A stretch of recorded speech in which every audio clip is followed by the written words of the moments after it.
Hey guys, welcome back to my channel. I am Danielle, aka Stitcherista here on YouTube, and today is Thursday, October 27th. What a difference a day can make, right? So yesterday, thank you to everyone who privately messaged me, commented on that video, sympathized, right? Some of you had suggested, and I don't know why I didn't think of this myself because I've done this before, finishing the pieces flat. Meaning not trying to wrap them around board. And I was like, ooh, I have a rotary cutter, a decorative one that has 3 different ones, like a wave, a skinnier wave, and then I forget what the other one is. It looks like pinking shears. And I said, oh my God, why did I not think of that? Because I have finished pieces like that before. So yesterday we had long breaks in between the witnesses for our job yesterday. So I was able to get done all 3 of them. Now, the other one that I stitched, the pumpkin stack, I don't have the finishing form yet, so I'm waiting for that to come in the mail. Without further ado, here is Wicked Without Coffee. So I kind of messed this up on the bottom and I couldn't cut anymore because I'd be cutting into the stitching. Again, a learning lesson. All in all, I think this turned out really good. So this was a finishing form I purchased from Alyssa at Starry Night Studios. She made me a bow. These forms do not come with the bow, at least not the fabric ones don't. The only one that comes with a bow is if you buy an ornament that will come with it. This is a piece of scrapbook paper that has witches' hats. This is black felt that I ran along with the decorative edge and then the stitched piece. So how I did all of these, I used, first of all, I put iron-on fusible like interface on the back of the stitched piece to give it some more weight. And then I used heat and bond. So heat and bond will help you adhere fabric to fabric or fabric to paper. So I put heat and bond on the back of the felt, you iron it down, you iron it onto the back of the felt, you peel off the back, and then you can iron it again to have it stick to the fabric. And then I did the same thing with this fabric. So the felt to the paper and then this to that.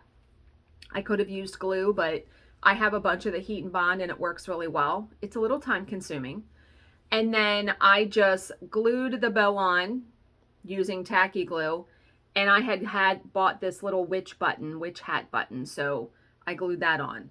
I'm going to just hang this in my office using the 3M picture hangers, but I thought it turned out really cute because let me tell you, I had no desire really to restitch all of those pieces that I had stitched. Who the fuck wants to do that? The next one I did was the trick or treat one. This one turned out all right. Again, this is a finishing. Now, I bought this from Alyssa. This is the finishing form that has on a board. See, this one is 2 fabric pieces together. This one's on a wood board. This is scrapbook paper, the yellow, then black felt, and then the stitched piece. I could have cut more fabric off to give it more of a border, but I didn't want to keep cutting. I made this bow. I don't think I did too bad for like my first one, really trying to make one. Yeah, I watched a couple videos on YouTube. I have 2 videos that I actually really like that I need to follow along with. Just grab some ribbon. I have tons of ribbon and just play with it. And then I had bought the candy corn button and glued that on. So there's that one.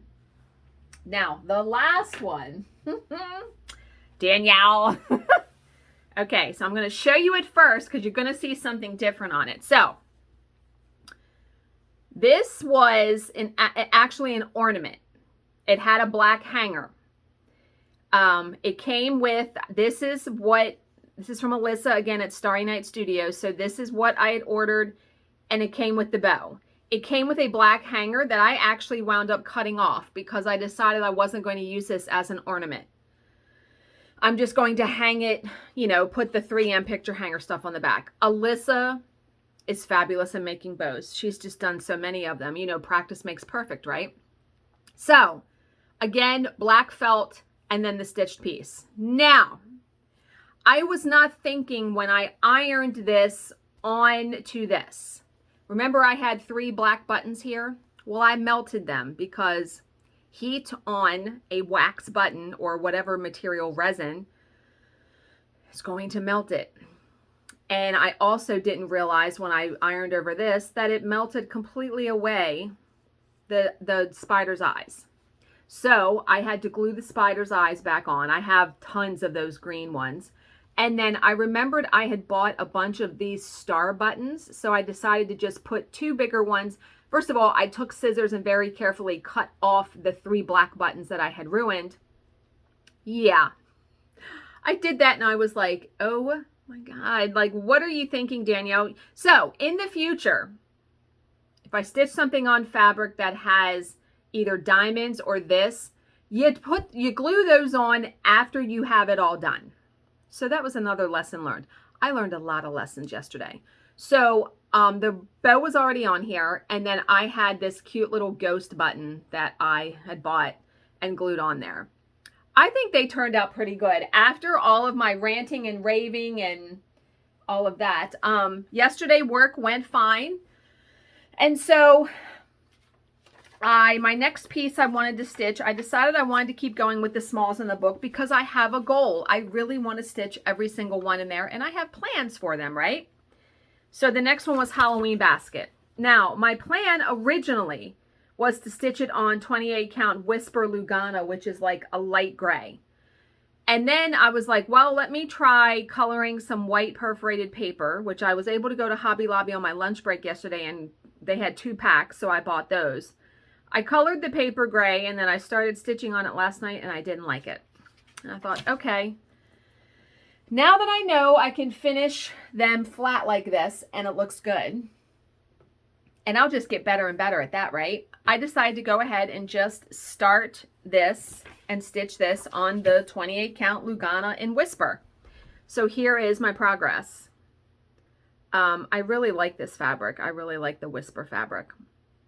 So I will work more on this today. I'm doing all of the flower parts first, and then I'll do the basket. And then that needle minder, I think I got it from Down Sunshine Lane. I have no idea. But yeah, so there's my progress on that. And so I subscribe to, let me look at this email really quick. Oh, nothing. It's a nothing email. I subscribe to Punch Needle and Primitive Stitcher, and I have the digital subscription, so I can just, you know, go to their website. I don't receive an email when there's a new issue, and I don't know if I'm supposed to. I remembered that they had their fall issue out, so I went and looked, and boy, is that a wonderful magazine. So I have 4 patterns here that I want to show you guys that I found that I really would like to stitch at some point. So first is Barbara Anna's Samhain Dreams. And I actually really love the idea of finishing this in a hoop like this. And I would probably spray paint the hoop black because you can get these hoops really cheap at Michael's. And then just tying on some Halloween ribbon. I have tons of that because I bought like this trim bundle at Michael's when it was like 50% off. That's a fantastic way to finish something. So that is how I might do this one. I really love the design so much. I love Barbara Anna's aesthetic. The next one is from Stitching with the Housewives, which love this too. And this would look great, I think, stitched on black perforated paper. I would probably do this on 18 count. It's only 4 by 5 stitches wide. So on 18 count, it would be even, smaller. But isn't it so cute? I mean, look at the little pumpkin flowers. My favorite are these guys, these little guys right here. And I love how they finished theirs. I don't think I would do all of these big candy corn things, but I like the idea of putting it, you know, using the purple and then the orange and all of that. Yeah. Then I saw this one, and I was just really in love with the way this was finished also. This is called Grateful Heart by Twin Peak Primitives. I love that design so much. I love the basket and the pumpkins and the bird. I really love how they finished it. I mean, it looks like they wrapped fabric around something. But I have to remember that in the past, and I've done this with a couple finishes, where you can wrap scrapbook paper around canvas, staple it to the back, which I've done that, and then just finish this on the front. And they put cording around the edge, which I love. Yeah, absolutely love that finish.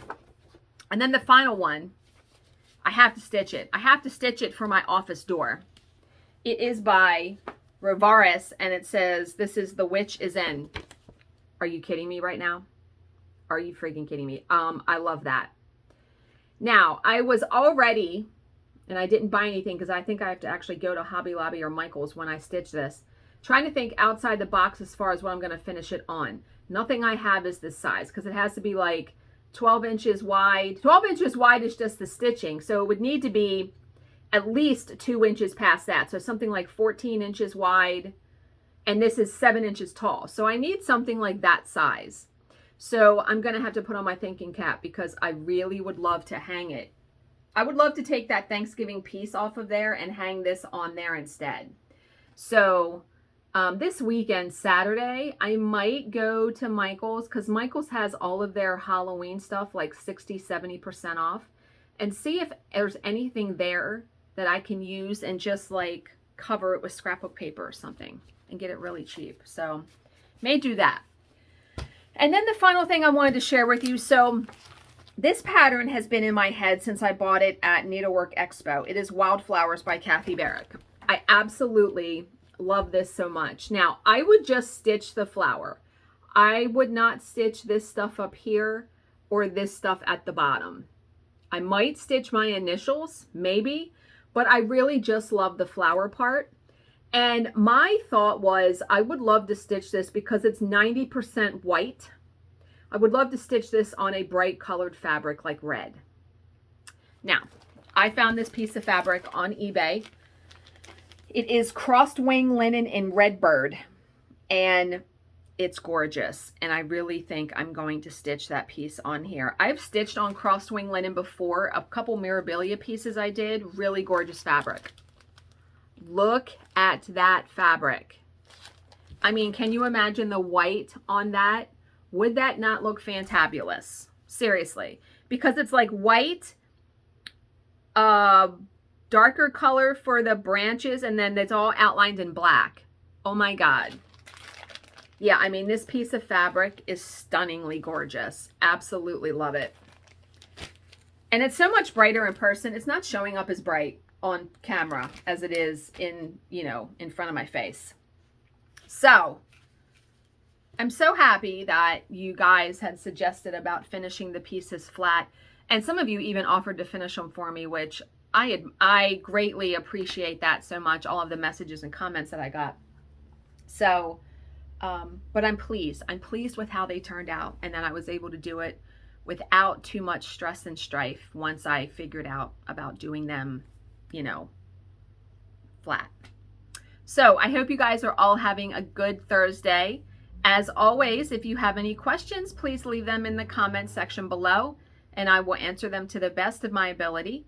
Thank you so much for watching and subscribing, and I will see you in my next video. Bye, guys.